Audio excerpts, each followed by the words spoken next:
انشاءاللہ وہ عنقریب آ رہی ہے. تو جہاں تک ان کی تعلق ہے، یہ سارا گندگی کا ایک ڈھیر ہے، اس میں سے جس کو بھی آپ نکالو گے تعفن اور بدبوئی پھیلے گی.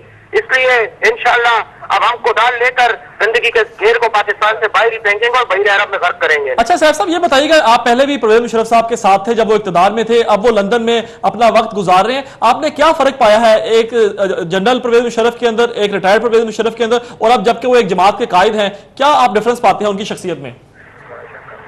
لیکن جی انسان اپنے جتنی اس کی عمر بڑھتی ہے، جتنے اس کے تجربے بڑھتے ہیں، اس طرح اس کی شعور کی پختگی بھی بڑھتی ہے. میں سمجھتا ہوں پرویز مشرف صاحب جو ہیں وہ جب جرنیل تھے اور جب پاکستان کے صدر تھے تو اس وقت ان کی اپنی ایک شخصیت تھی اور اس وقت اپنے حالات کے مطابق انہوں نے مختلف فیصلے کیے. یقیناً یہ بات حقیقت ہے کہ فیصلے غلط بھی ہوئے، فیصلے اچھے بھی ہوئے. انسان جب حکومت کرتے ہیں تو انسان سے غلطیاں بھی ہوتی ہیں، لیکن انسان کا کردار یہ ہے کہ وہ غلطیاں بھی کرتا ہے، وہ اچھے کام بھی کرتا ہے. لیکن انسانی کردار کی عظمت کا ثبوت یہ ہے کہ وہ اپنی غلطیوں کو پھر تسلیم بھی کرتا ہے. جیسے پرویز مشرف صاحب نے تسلیم کیا کہ ان سے بھی غلطیاں ہوئی اور انہوں نے ان غلطیوں پر طور سے معافی مانگی. رہ گئی بات آج کے دور کی، تو پرویز مشرف صاحب ایک بہت ہی سمجھدار، باشعور اور ایک سوچ رکھنے والے، ایک فکر رکھنے والے اور ایک درد مند، پاکستان کے لیے درد مند دل رکھنے والے رہنما ہیں. اور انشاءاللہ میدان سیاست میں آ گئے. اب آگے دیکھیے ہوتا ہے کیا. ان سارے سیاسی مداریوں کے سرکس جو ہے نا، ان کو ہم ٹرکوں میں بند کر کے بحیر عرب میں پھینکیں گے. انشاءاللہ ان کا کھیل اب ختم ہونے والا ہے. اس لیے یہ جھوٹے الزامات بھی لگا رہے ہیں. کہیں اکبر بگٹی کا وہ کوئی پتہ نہیں پوتا ہے کہ نواسا ہے کہ پتہ نہیں کیا ہے، اس کو بھی پتہ نہیں کس حد تک وہ جینون ہے اور کس حد تک انجینون ہے. وہ بھی ان کی شراب کی عطا کی ہوئی بوتلوں پہ کو چڑھا کے جو ہے وہ پرویز مشرف کے خلاف مقدموں کی باتیں کرتا ہے. کبھی کہتا ہے میں 1 ارب روپے دوں گا، حالانکہ پیسے جو ہے تنخواہ وہ نواز شریف سے لیتا ہے. ان لوگوں کو ہم ایکسپوز کریں گے انشاءاللہ. اچھا یہ بتائیے گا محمد علی صاحب کہ کب تک ارادہ ہے؟ اور میں یہ بھی بتا دوں کہ وہ ان کا وہ برام دام بھکی جو ہے وہ تو ہندوؤں کے پیسے لے کر جو ہے ان کے ٹکڑوں پہ جو ہے وہ ناچتا ہے اور رقص کرتا ہے کسی طوائف کی طرح. وہ پاکستان آئے، اگر مرد کا بچہ ہے تو پاکستان آئے اور پاکستان میں بیٹھ کے پاکستان کے خلاف بات کرے تاکہ اس کے دانت اور منہ جو ہے ہم توڑ کے رکھ دیں. اچھا صاحب کب تک ارادہ ہے؟ میں نے پاکستان کو ہمیشہ دیکھا ہندوؤں کی یہ غلامی کرتے ہیں اور آج ہمارے خلاف باتیں کرتے ہیں. سب نواز شریف کے اشاروں پر اور اس کی انگلیوں پر ناچنے والی یہ طوائفیں جو ہے ان کو ہم انشاءاللہ عنقریب ان کے مجرم بند کر دیں گے. اچھا صاحب کب تک ارادہ ہے پرویز مشرف صاحب کا پاکستان آنے کا؟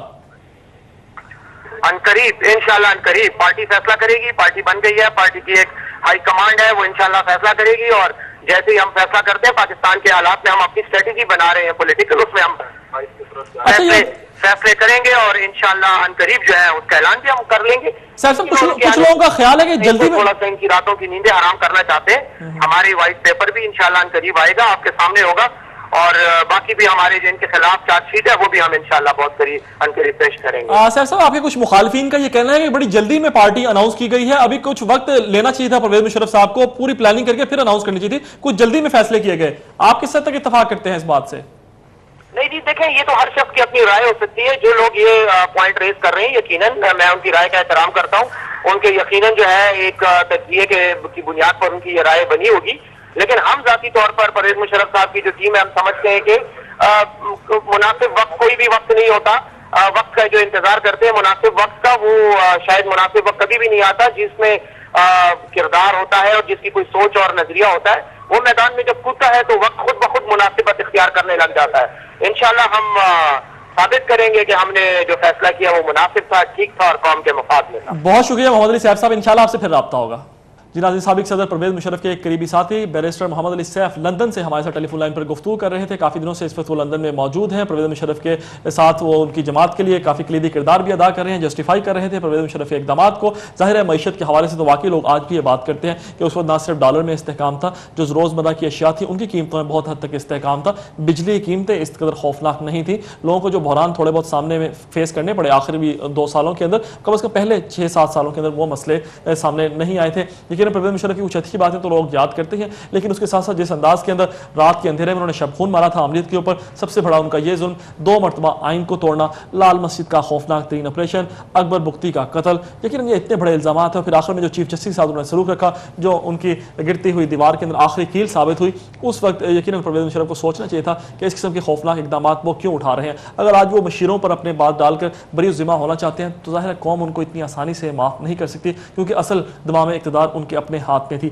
اگر انہوں نے اس وقت نہیں سوچا تو آج قوم یقیناً سوچنے پر مجبور ہو جائے گی. ایک اور چھوٹی سی بریک کے بعد اہم شخصیت سے ہم بات کریں گے. دیکھتے رہیے ویو پوائنٹ.